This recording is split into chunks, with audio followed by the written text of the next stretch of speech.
Okay, so bali ito yung ating kit. Yan. Yan siya. Kasama na rin ng wirings niya. Ito is for LCD, coin slot. Then push button, insert coin LED. Then ito sa power LED at saka standby LED na rin. Then ano na rin siya, countdown. So kailangan natin ng LCD 20x4, push button, then syempre yung power adapter natin, then coin slot. Okay, so ganito ang pag-assemble niyan. Sa LCD, wire niya is yung may brown. Yan, yung may brown is nasa may taas yan, nasa negative, nasa ground nung ano. Yan. Yan, ganyan siya. Then coin slot, yung red sa taas.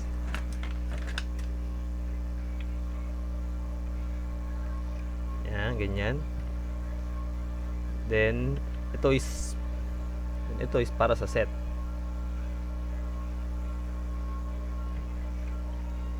Para disable yung paghulog ng coins.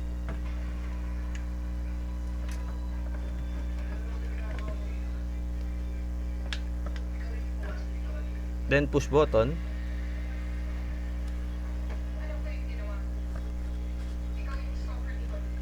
Ayan.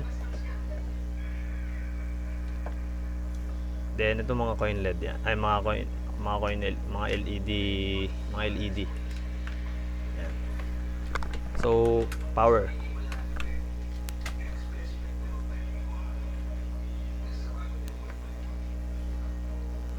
Yan.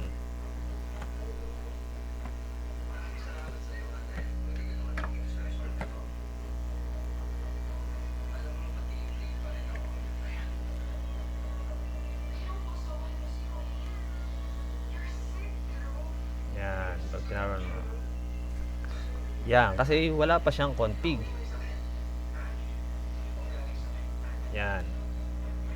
So pagka ganyan, sa ating kit, meron ditong button. Yan, kung nakikita niyo siya. Ito, yan. I-press nyo lang yan pag nag-restart na to. Yan. Press nyo na siya. Yan, tapos magre-reset. Yan, nasa config mode na siya. Okay. So while nasa config mode siya, config mode ng ating Bendo, pupunta lang tayo sa ating browser, ay sa ating wifi. Hanapin lang yung Pogs Bendo setup. Yan.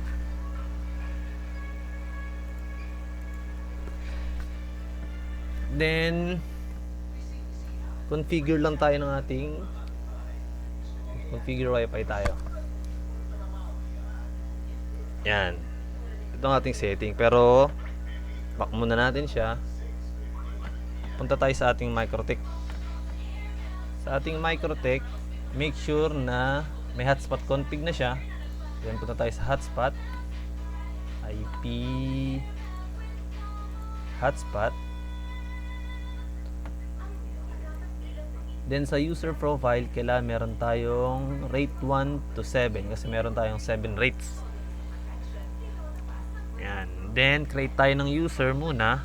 System, user, yan. Kung saan magla-login si Bendo. Pwede rin naman na yung full admin yun pero mas maganda pa rin meron siyang sariling dito, Bendo. Pwede nyo i-pull, pwedeng right lang. Sa akin right lang ginagawa ko. Then sa password, lagyan na natin pass. Yan, pass lang. Make sure na hindi ka gagamit ng special character sa password para hindi mahirapan si Bendo. Tapos click niya lang okay. Ayan na siya. Then IP bindings tayo. Yan. Since naka-config mode na tayo, pasok ng ating nasa setup na tayo, click nyo lang tong info. Yan. Yung info na yan ang itatype natin dito. Natin yan is 5002.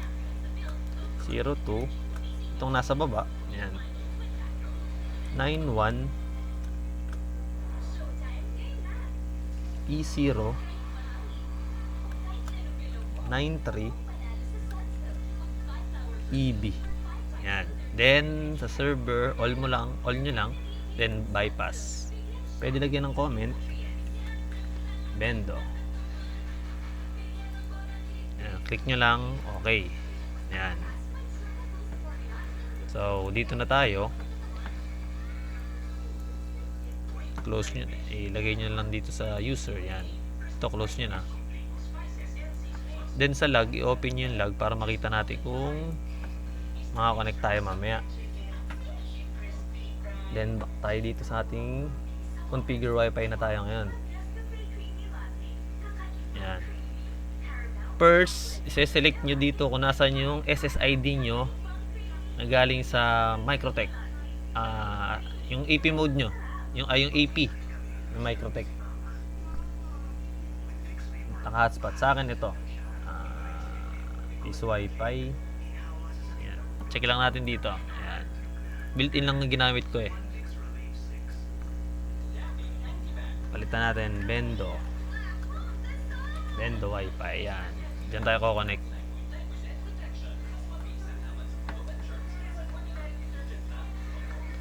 Scan nyo lang. Ayan. Yan. Bendo wifi. Yan. Click nyo lang yan. Yan. Then sa password, leave it blank kung wala naman. Then dito, yan yung display name. Piso.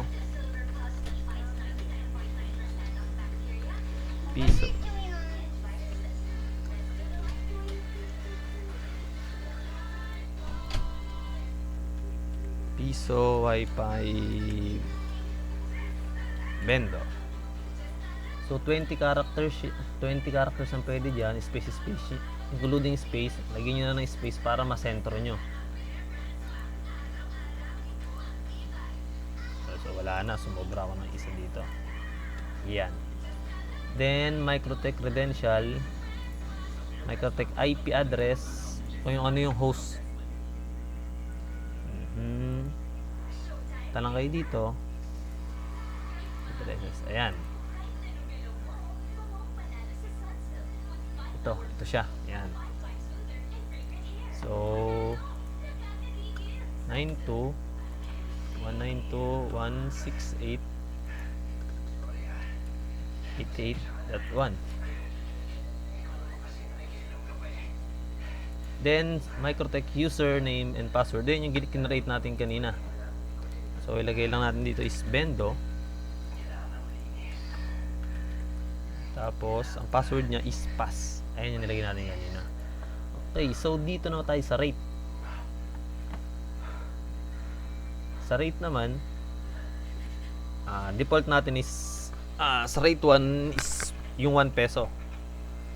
So hindi nyo pwedeng palitan yung piso kasi kailangan natin ng piso sa lahat ng rate na yan. So ang pwede nyo lang palitan is yung minutes. Ayan, piso is 12 minutes sa akin. Yan ang naka-assign. Pwede nyo palitan. Default naman yan 8 minutes yan. Then rate 2 5 pesos, rate 3 10. Yan din ito minutes. Yan 60 equals to 1 hour yan. Ibig sabihin 60 minutes 1 hour. 10 pesos 2 hours. Yan. Yan.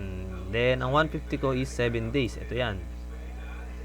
Then sa rate 7 ko sa 300 is 4,000 yan 43,200. Pag tapos na kayo dyan, make sure na na-select nyo yung inyong SSID. Yan. Then click save. Yan. Tapos tingnan nyo sa log kung ko-connect ang ating Bendo. Yan. Makikita nyo yan dito. System rebooting. Yan. Please wait.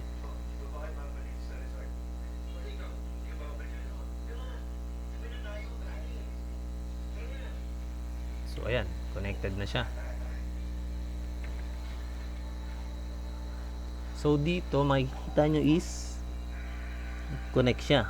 Ayan. Nag-login siya via Telnet. So, ito yung IP binding na yan. Ito yan. Yung MAC address niya. So, ang IP address niya is 254. So, punta kayo ng DHCP server. Tapos, sa list. Ito siya. Right-click nyo lang. Then, make static. Yan. Then, close nyo na siya. Yan. Okay.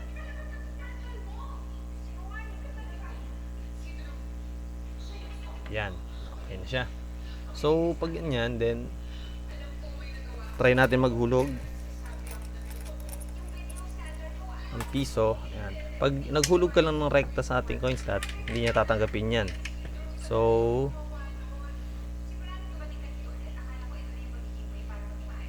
kailangan niya muna ng i-press ang button. Press mo ng button. Yan. Insert coin. So, pwede ka na maghulog.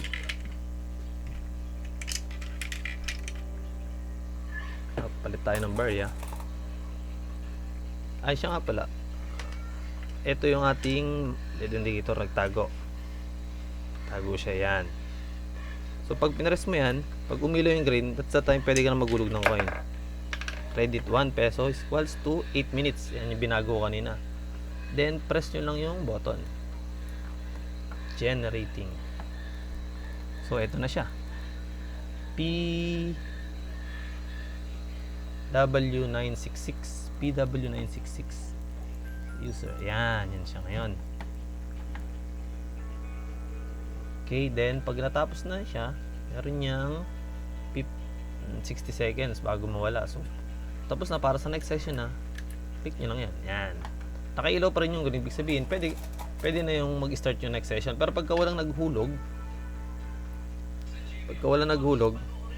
ayan, babalik na siya sa dati. Then ito, every 3 minutes, nakikita nyo dito sa log, lalabas itong login, log out, log in via Telnet. Every 3 minutes. So, anong oras siya nag-login? 55. 21, 55, 57, mga 58. Ayan, pagka 58, maglalagin ulit yan. May lalabas ulit yan dito. Then, mapapansin nyo dito sa screen, medyo i-stop siya ng konti. Ayan. Ayan. Siya nag-login siya ulit. So yan, walang kaso yan kasi tutuloy pa rin yun. So kahit may naghuhulog ka ng coins at biglang nag-login ng ganon, hindi may interrupt yung paghuhulog mo ng coins. Walang problema. Ganyan siya. So paano tayo magpapalit ng rate kung sakaling ganyan na, ready na. Yan. So balik kayo sa kit. Ang ating button dito, button na to, yan. Pag complete setup naman ng Bendo, then magpapalit ka lang ng rates. Tsaka yung ito, pwede nyo palitan yan anytime, yung pangalan na yan. Click nyo lang, press nyo lang ng isang beses. Pag press nyo yan, yan, kung config mode na siya ulit. Yan, tapos ganun ulit, may SSID na lalabas dyan. Kagaya kanina, ayan, Pogs Bendo Setup. Kiklik nyo lang yun. Ayan. Papasok ulit tayo dyan. Then, configure Wi-Fi lang tayo ulit. So, kung same pa rin ang SSID, click nyo lang SSID. Ayan. Tapos dito, palit tayo dito. Palit tayo dito. Ayan. Nag-space kasi tayo dito kanina. Bawasan natin yan. Lagay natin dito. 1. Ayan. Then, balik natin itong gawin nating 12 ulit. Then, sabihin nila natin ang rate to is 6 pesos natin para maging 1 hour. Yan. Okay. Kung tapos na yan, click nyo lang save. Yan. Then, yan. Magre-reboot ulit, save.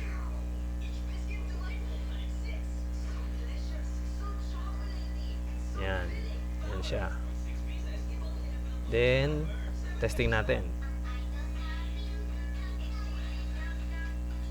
Press natin ang button.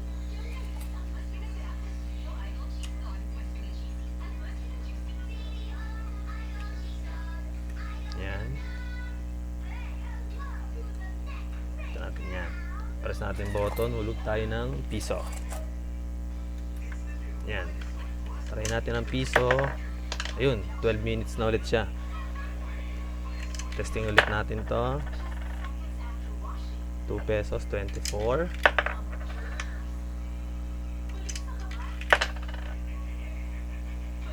Kanina 5 pesos ko is 1 hour pero ginawa natin 6 pesos. Ayan. Ay, hindi na pala natin magugulo siya kasi 5 times 12 mo na rin is 60. So dapat hindi tayo naka 12 minutes. Pero pag 6 pesos pa. Ayan, ganun pa rin siya. Oh. Sa 6 pesos is ayan, mali lang tayo ng setting doon. Pero good na yan. Ayan. Generate. Ayan, click nyo lang ulit yung bendo, yung setup, yung button. Ayan, pagka bumalik na siya sa nag-standby mode na ulit, nawala na insert coin. Ayan. Ito lang ulit tayo ng setup. I-ice natin.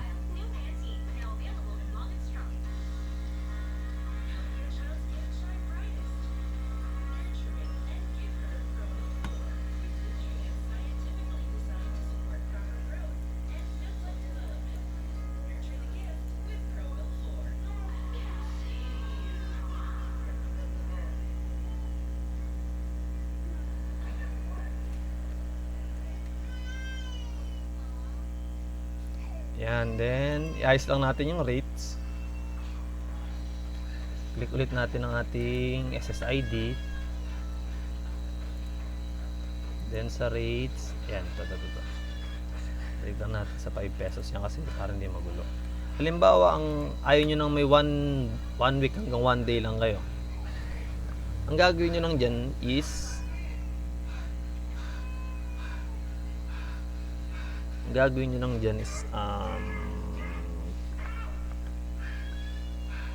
uulitin nyo lang, halimbawa hanggang 1 day lang kayo.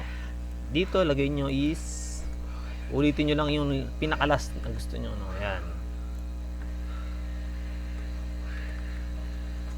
Kung ayaw nyo nang ayaw nyo nang may mas mataas pa sa 50 pesos, ganyan ang gagawin nyo. Then click save.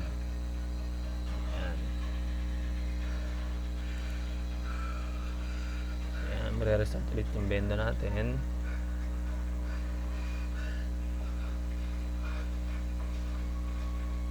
Yan. Testing tayo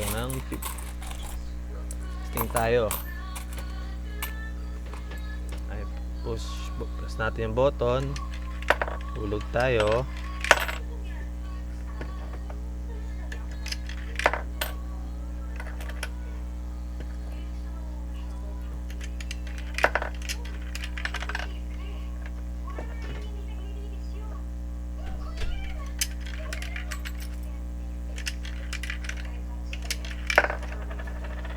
$25 na siya.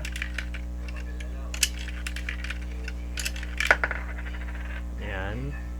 30, 35.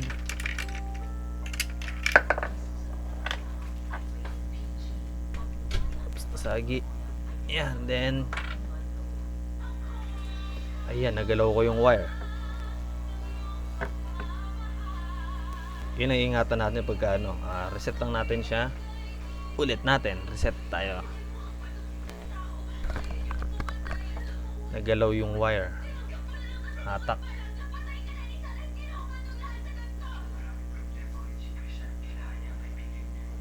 Yan, okay. Press ulit natin ang ating button.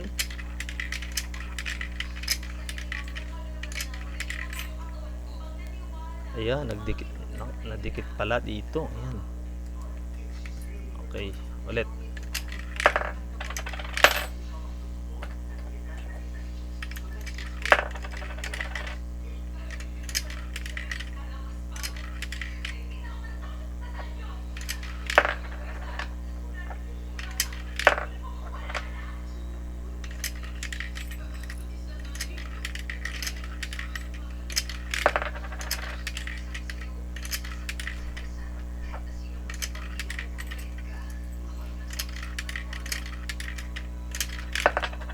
Anong mga barya to?